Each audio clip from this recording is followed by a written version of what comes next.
Oke, buat Feti, apa nih yang bisa kita diskusikan di sesi general pertama? Pertanyaan seputar karir, apapun itu, boleh.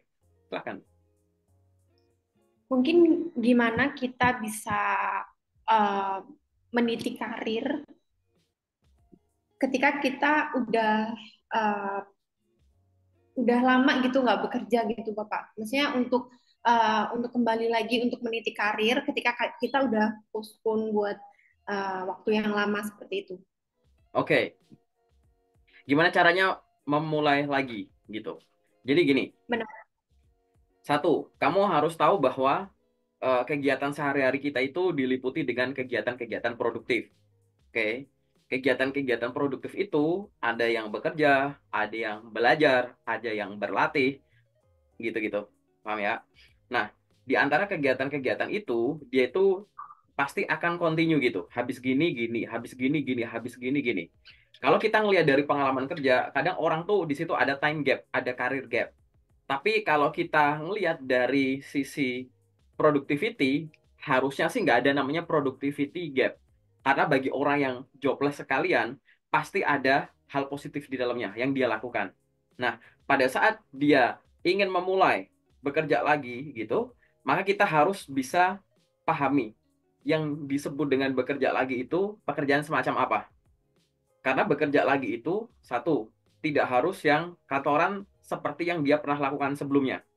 Yang kedua, definisi bekerja lagi itu sifatnya itu tadi ya, luas, nggak cuma sekedar bekerja sama dengan berangkat ke kantor.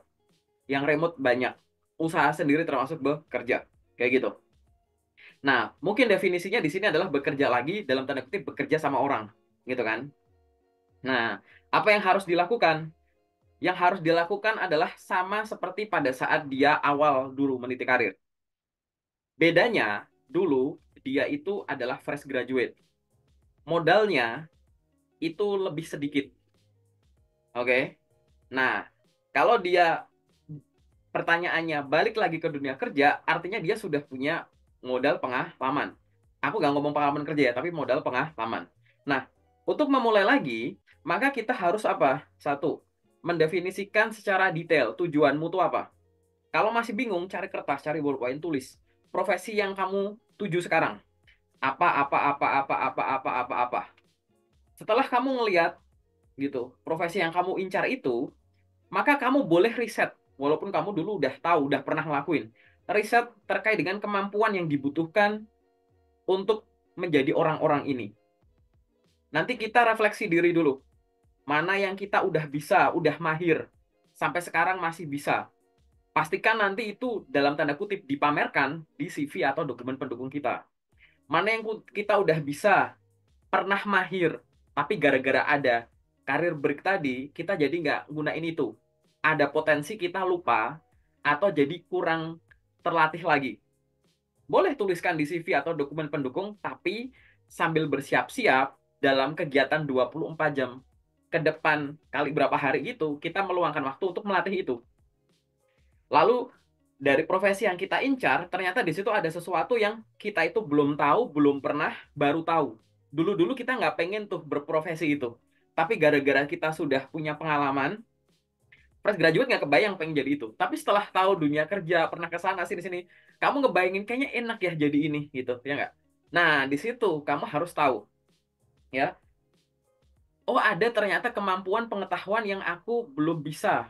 Malah baru dengar, padahal itu dibutuhkan di profesi yang akan aku incar. Sehingga apa? Setelah kamu menuliskan tadi 10 aja atau mau bikin list 20 nggak apa-apa, tulis aja. Gitu. Setelah itu di breakdown tugas tanggung jawabnya, maka akan ada tiga kelompok, tiga klaster. Yang sudah bisa dan terbiasa, yang sudah bisa tapi masih harus dilatih, yang belum bisa, belum biasa padahal dibutuhkan. Bikin action plan untuk ketiganya. Yang ini dilatih biar kamu jadi tahu, jadi bisa. Yang ini makin dilatih biar makin mahir. Yang ini yang udah jago banget dipertahankan, ditingkatkan. Kayak begitu. Nah, setelah itu, setelah kita paham itu semua, sekarang kita menyiapkan apa? Senjatanya. Senjatanya itu berupa dokumen administratif jelas itu. Kenapa? Karena secara normal, kita namanya apply job pasti akan secara administratif dulu. Di sini lebih dari sekedar nyiapin dokumen yang dibutuhkan. Bukan sekedar CV ada, ijazah ada, SKCK ada. Bukan sekedar ada, tapi harus memaknai isinya. Kenapa? Kita harus sadar gini, suka nggak suka, kita akan dinilai dari apa yang tertulis dulu. Oke? Nggak mungkin langsung Oke. interview gini, kecuali walk-in interview, atau kamu datang ke job fair. Jadi setiap informasi yang ditulis di CV dan dokumen pendukungnya, itu harus bisa menjawab perusahaan. Gitu. Bagaimana kita menuliskan dengan jujur, dengan menarik, dengan lengkap, dengan relevan, informasi yang ter-up to date. Kayak gitu. Siapkan senjatanya itu dulu. Ya kan? Dokumen udah selesai. Dokumen udah selesai. Senjata selanjutnya adalah apa? Sumber locker. Gitu. Jadi media menemukan lokernya. Medianya jangan tunggal. Mungkin misalkan 5 tahun yang lalu gitu. Kamu cukup pakai email aja. Kebetulan ngirim satu email langsung cocok, langsung kerja gitu. Tapi kamu harus tahu perkembangan job portal banyak banget sekarang, ya kan? Ada LinkedIn, sosial media platform yang isinya ada job portalnya. Website-website perusahaan ada banyak gitu. Terus apalagi? Pokoknya macem-macem lah gitu. Tadinya job fair offline, sekarang ada job fair online. Kayak begitu. Ada job fair midnight, itu juga ada kayak gitu gitu dan macam-macam. Jadi kita harus tahu sumber-sumber info loker kita banyak. Jangan hanya pooling di satu tempat. Kenapa? Perusahaan itu ada yang macam-macam. Ada yang nge-share loker di website aja, ada yang ditemukan di mana-mana. Jadi kita harus punya banyak sumber. Jadi gunanya nanti dokumen kita disebar di banyak sumber. Tadi kan kita udah tahu nih profesi yang kita incar. Tadi yang bikin list. Profesi yang kita incar udah tahu, ya kan? Dokumen yang kita siapkan udah ada. Platform-platform yang digunakan udah tahu apa aja. Termasuk nanti di dalamnya ya bikin akun dan dibikin yang bener ya. Misalkan LinkedIn dibenerin dan lain-lain gitu kan. Loker yang diincar ada, dokumen pendukungnya ada, dan di sini terkait dengan platformnya, medianya udah ada. Nah, yang harus dilakukan selanjutnya adalah kamu bikin time management untuk menggunakan ketiganya ini. Gitu. Gimana caranya? Mungkin dulu kamu misalkan cuma apply-apply doang cukup. Sekarang harus ada tambahan, yaitu apa? Branding, gitu. Jadi kita di era digital, dulu ibaratnya ada loker kirim-kirim-kirim aja, itu cukup. Sekarang itu udah nggak gini banget. Kita bikin video ini di 2024 ya, gitu. Bulan Februari awal, gitu. Biar yang dengar pada tahu, gitu. Zaman sekarang, punya CV ATS friendly aja udah nggak cukup. Karena yang punya CV ATS banyak. Kita cuma nungguin loker yang datang, itu juga nggak cukup. Karena persaingannya juga banyak gitu. Wisudawan tiap tahun ada berapa juta kayak gitu. Nah, yang harus kita lakukan adalah tiap harinya kita tuh harus sibuk apply dan branding. Kayaknya dua hal ini itu maksudnya gimana? Apply job itu artinya nih, perusahaan ngelempar loker terus ditangkap sama job seeker, kayak di apply. Branding itu sebaliknya. Job seeker ngelempar sesuatu biar ditangkap sama perusahaan. Job seeker ngelempar apa? Branding di sosmed itu. Ngelempar konten, ngelempar ini itu. Kita punya sosial media yang biasa kita gunakan untuk hal-hal pribadi, untuk hal-hal entertainment. Coba kita mulai pikirkan lagi, gimana caranya orang ngunjungin LinkedIn-ku, mereka yakin kalau aku jago di bidang ini. Orang ngunjungin TikTok-ku, Instagram-ku, Facebook-ku, X-ku, mereka yakin aku jago di bidang ini, gitu. Kita harus mikir ke arah sana. Gimana cara mengaitkan semuanya? Orang ngunjungin LinkedIn-ku bisa nemuin YouTube-ku. Orang ngunjungin YouTube-ku bisa nemuin TikTok-ku. Orang ngunjungin TikTok-ku bisa nemuin Instagram-ku. Terus gitu diputar. Bahkan kalau perlu nama lengkapmu ditulis di Google, yang keluar tuh semua sosmedmu. Dan manapun yang mereka buka dari hasil pencarian Google, mereka akan terpapar informasi bahwa kamu adalah orang dengan pengalaman dan passion di bidang ini. Kita mulai kepikiran di situ. Kenapa harus ada branding dan apply job? Kenapa dua hal ini? Karena kalau kamu cuma apply job, itu cara konvensional. Cara konvensional tadi, perusahaan melempar sesuatu, ditangkap sama job seeker. Ini konven banget. Dari tahun-tahun dulu juga kayak begitu. Tapi sekarang dibalik. Job seeker melempar sesuatu, ditangkap sama perusahaan. Gunanya apa? Kalau perusahaan melempar sesuatu, ditangkap sama job seeker, nanti kan job seeker akhirnya ngelamar kerja. Nanti kalau ada panggilan tes, gitu kan? Tapi kalau dibalik, job seeker yang lempar sesuatu ditangkap oleh perusahaan, nanti apa? Rekruter, HRD gitu akan nge-DM-in sosmedmu buat ngasih tawaran pekerjaan. Ada dua orang atau dua jenis orang yang bisa dapat job. Ada tipe-tipe teman-teman di grup ya, yang dapat job gara-gara mereka lolos pada saat lamar kerja. Lamar, lolos, tes, tes, tes, tes, tes, keterima. Tapi banyak juga Ya, yang gara-gara ditawarin, di approach, di DM seperti LinkedIn-nya, itu ya. dikirimin email, di DM ininya. Ada yang kerjanya full time, part time, ada yang kerja sama dengan brand dan lain-lain. Kayak begitu. Buat Fatty, mana yang mungkin? Buat setiap job seeker, keduanya ini mungkin. Setiap job seeker itu ada potensi untuk dapat job gara-gara apply, dapat job gara-gara ditawari. Gitu. Kalau dua-duanya ini sama-sama mungkin, artinya dua-duanya itu pantas untuk diupayakan. Kayak gitu. Seolah-olah sih satunya aktif, satunya pasif ya. Yang satu itu apply, yang satu kan ditawari. Satu ngelamar, yang satunya ditawari. Padahal enggak, ini dua-duanya aktif. Bedanya yang ini ngelempar CV, yang ini ngelempar konten. Gitu. Dan ini harus beriringan. Kalau enggak, nanti kamu akan berputar di persaingan konvensional. Gitu. Ini adalah yang harus kamu lakukan. Persaing, bersaing jangan di ranah yang dalam tanda kutip kamu kemungkinan kalahnya lebih tinggi. Apalagi dengan status pertanyaanmu tadi. Gitu. Sudah lama nggak work. Gitu. Jangan tiba-tiba langsung nyebur ke kolam yang isinya wah banyak hewan buas ya gitu. Hiu, buaya apa gitu-gitu. Gitu. Jadi jangan cuma di konvensional. Konvensional tetap dilakuin, tapi yang non konvensional juga dilakuin. Non konvensional itu apa? Nah, ini termasuk tips tadi kamu. Makin kalau kamu pernah dengar atau pernah belajar dari luar, tips untuk orang yang udah lama nggak kerja kan, pastikan ininya bagus. Terus habis itu siapkan tuh pengalaman-pengalamanmu secara tertulis yang mungkin kamu nggak kerja tapi ada hal produktif lain yang kamu lakukan selama kamu nggak kerja, masukkan ke CV. Itu penjelasan konvensional, aku nggak bakalan jelasin itu walaupun nanti aku jelasin di belakang gitu. Tapi yang lebih penting dari itu adalah kamu harus memasukkan tadi 4 kegiatan tadi ya. Eh, Menemukan dulu pekerjaan yang diincar, kemudian setelah itu melatih skill-skill yang menurut masih kurang, habis itu menyiapkan dokumen yang diperlukan dan menemukan platform untuk melamar gitu. Setelah ini udah time management tadi ya, aku harus ngelempar konten, aku harus ngelempar CV gitu. Biar keduanya ini terjadi apa namanya perpaduan, karena dua-duanya ini mungkin. Aku mungkin ditawari, aku mungkin nggak lolos gara-gara ngelapar. Lalu udah lakuin keduanya gitu. Itu biar tadi ya ada, biar nggak cuma Yes. konvensional. Ini yang non konvensional, yaitu ngelempar konten. Non konvensional yang nomor dua, bersaing jangan pernah hanya bersaing pinter-pinteran. Kemungkinan kalahnya itu tinggi. Nah, ini aku kasih tahu gitu. Jadi bagi teman-teman secara umum, karena memang di kolamnya itu banyak, kayak untung-untungan banget nggak sih ada loker dilempar terus semua pada ngincer ke sana. Pesaingmu tuh siapa sih? Teman seangkatan, sejurusan, adik tingkat, kakak tingkat, ya kan? Itu dari sekampus, belum dari kampus lain, belum dari orang-orang jurusan lain yang ngebajak bidangmu atau ikut apply di bidang yang kamu lamar. Belum yang udah kerja tapi pengen pindah ke posisi itu kan pesaingmu semua, belum yang ordal-ordal gitu, ya kan?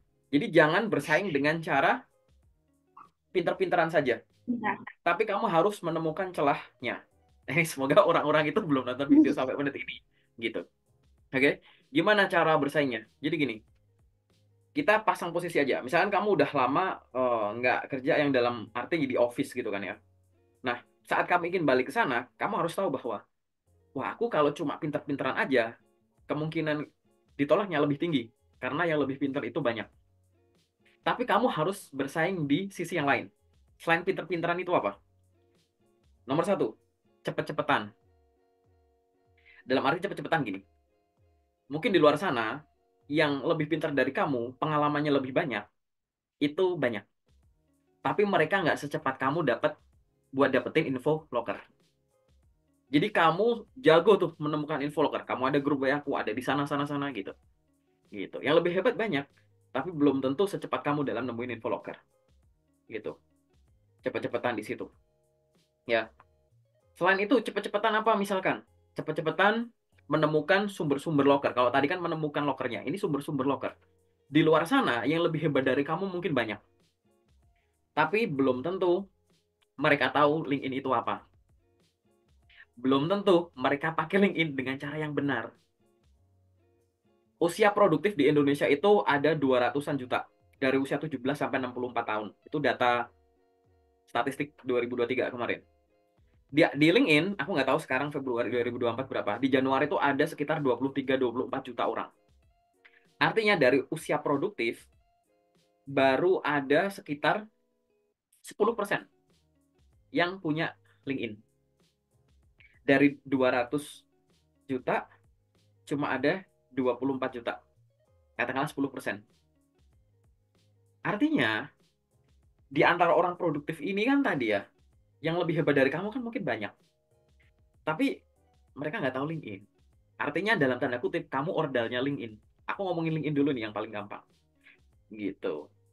Jadi di saat mereka nggak tahu LinkedIn, nggak tahu cara main LinkedIn dengan benar, berarti mereka nggak bisa apa? Satu, nggak bisa menemukan info loker LinkedIn dengan cepat. Yang kedua, nggak ngerti cara approach ke HRD.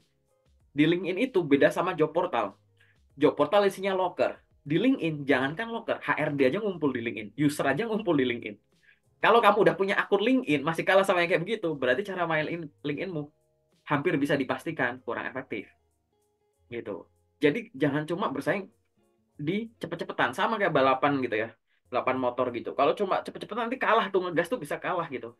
Tapi kan kebanyakan kan apa? Nyalip itu kan sering kali di tikungan-tikungan gitu. Yang tak terduga, orang lengah dikit set gitu. Jadi jangan cuma di pinter-pinteran, di cepet-cepetan tadi. Cepet-cepetan nemuin sumber loker, cepet-cepetan paham cara cara pakainya juga, cepet-cepetan nemuin lokernya gitu. Selain cepet-cepetan gitu, yang nomor dua apa? Banyak-banyakan gitu.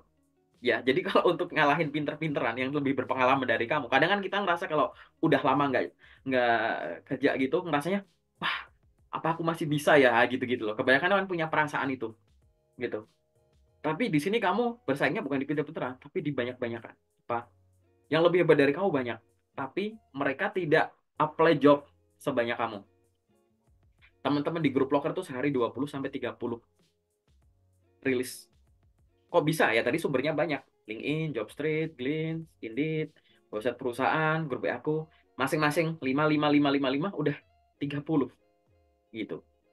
Jobstreet, job portal, lokernya banyak banget. Masa iya 5 job di apply setiap harinya nggak bisa? Bisa pasti gitu.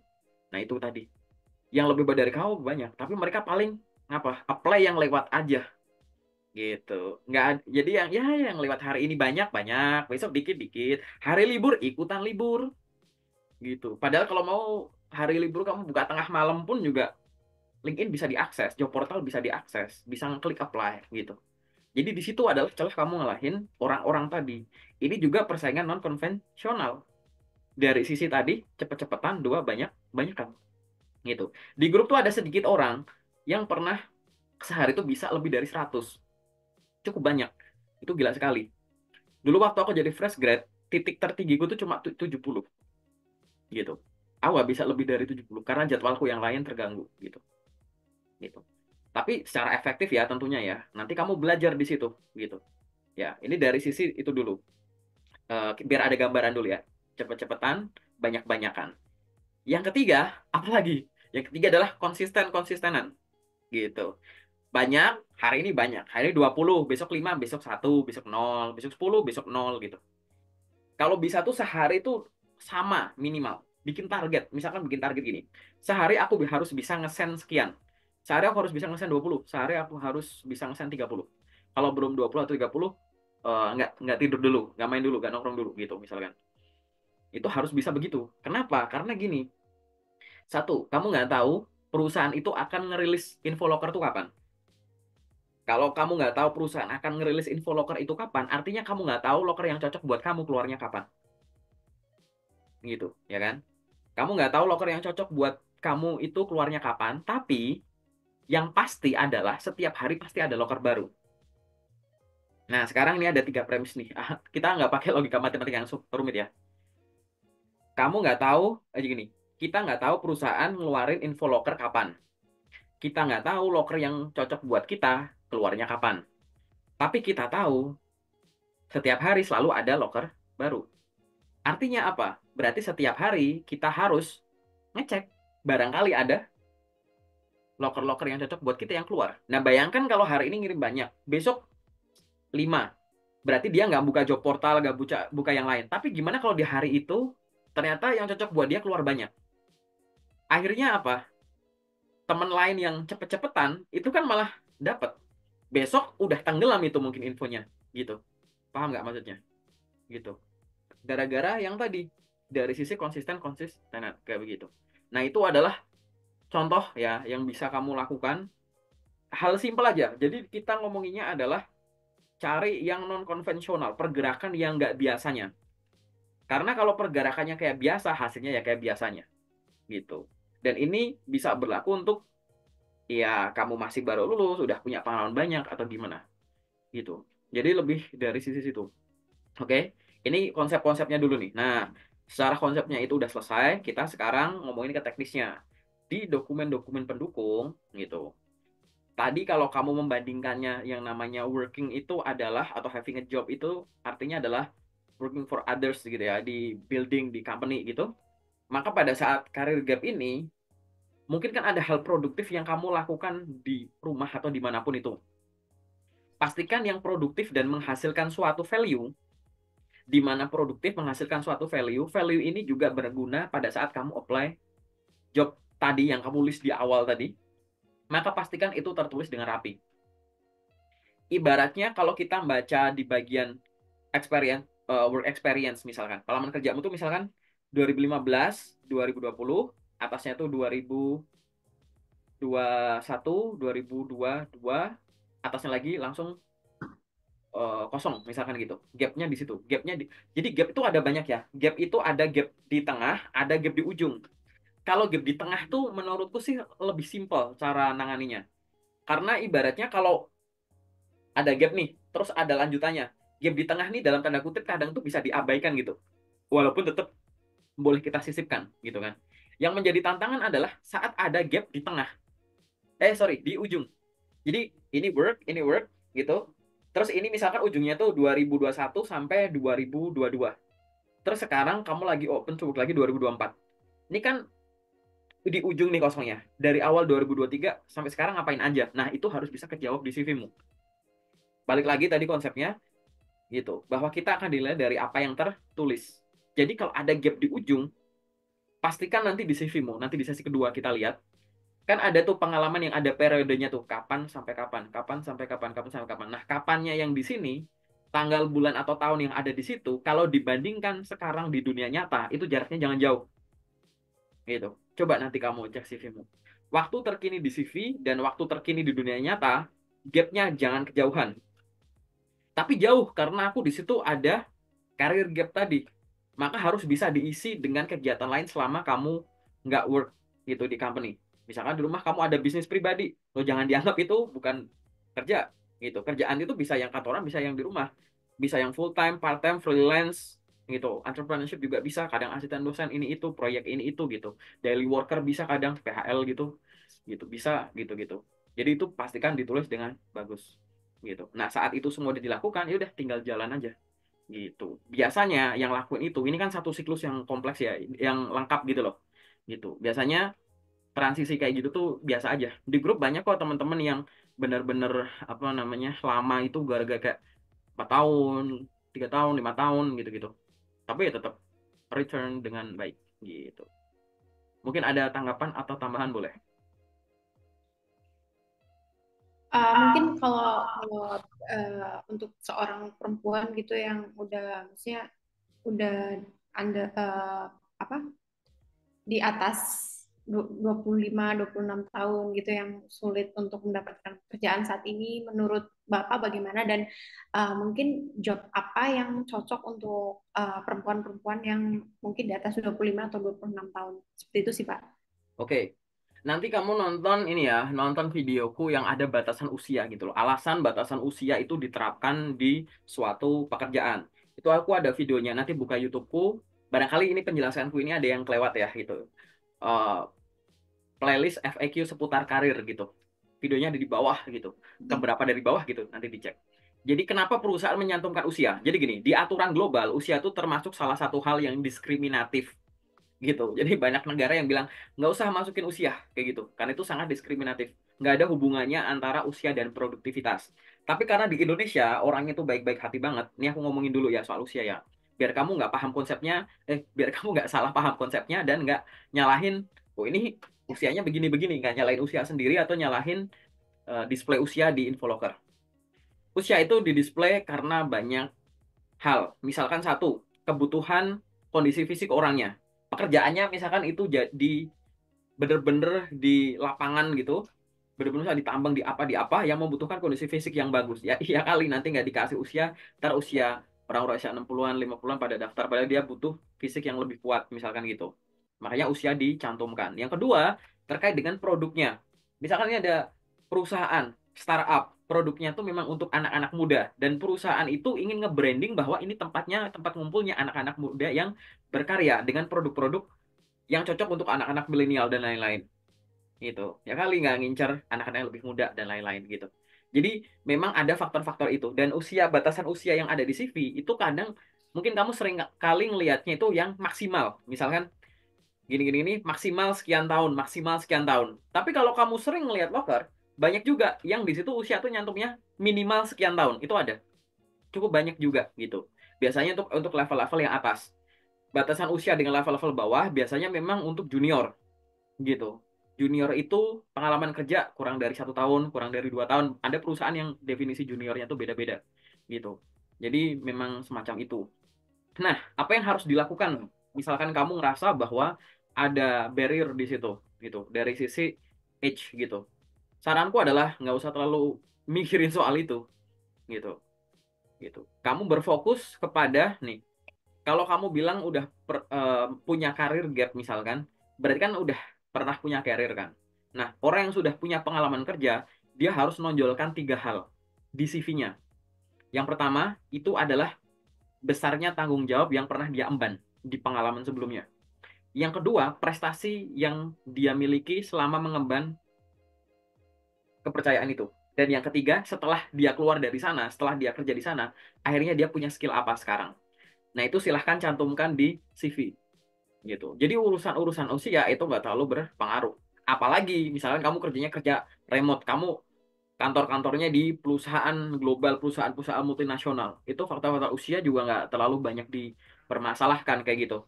Jadi fokusnya adalah mencantumkan 3 hal tadi. Tanggung jawab yang pernah dimiliki, prestasi yang dimiliki, sama skill yang dimiliki setelah kerja di sana.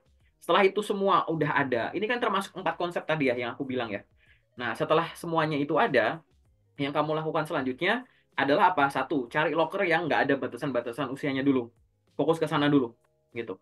Yang kedua adalah, nanti kalau ada locker-locker yang ada batasan usianya, tapi usiamu kayak nyerempet-nyerempet gitu ya, mirip-mirip, saranku dicoba aja, gitu. Kenapa kok dicoba aja? Karena di situ kan ada kualifikasi di poster lockernya. Dan kualifikasi di poster locker itu kan bukan poin tunggal, kan itu ada banyak poin tuh. Ya kan, ini. Nah, jangan sampai misalkan dari usia kamu nggak cocok tapi semuanya masuk tuh, gitu. Ya kan? Terus kamu jadi takut nyoba, Ya. gitu. Coba aja. Karena balik lagi, semua kualifikasi, aku ini cara bodoh ya, tapi kadang berpikir bodoh itu boleh gitu. Biar kamu nggak bebanin gitu. Jadi kita persimpel cara mikir dan cara gerak. Jadi gini, semua kualifikasi masuk aja, belum tentu kita dipanggil tes. Semua Oke. kualifikasi cocok, belum tentu kita dipanggil tes. Artinya, untuk loker-loker tertentu, kalau kualifikasi nggak 100% masuk, berarti boleh dicoba dong. Gitu. Gitu. Nah, udah tinggal ngelakuin itu dengan cara tadi, misalkan cepet-cepetan, banyak-banyakan, konsisten-konsistenan kayak gitu. Gitu. Itu yang berkaitan dengan tadi, gitu.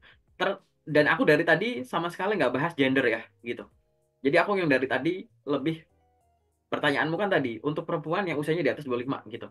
Sebenarnya orang kekhawatiran lebih banyak terimpact gara-gara sisi usianya. Tapi kalau dari sisi gendernya, banyak sekali perusahaan-perusahaan atau loker-loker yang sebenarnya tidak terlalu bermasalah masalah gender ini.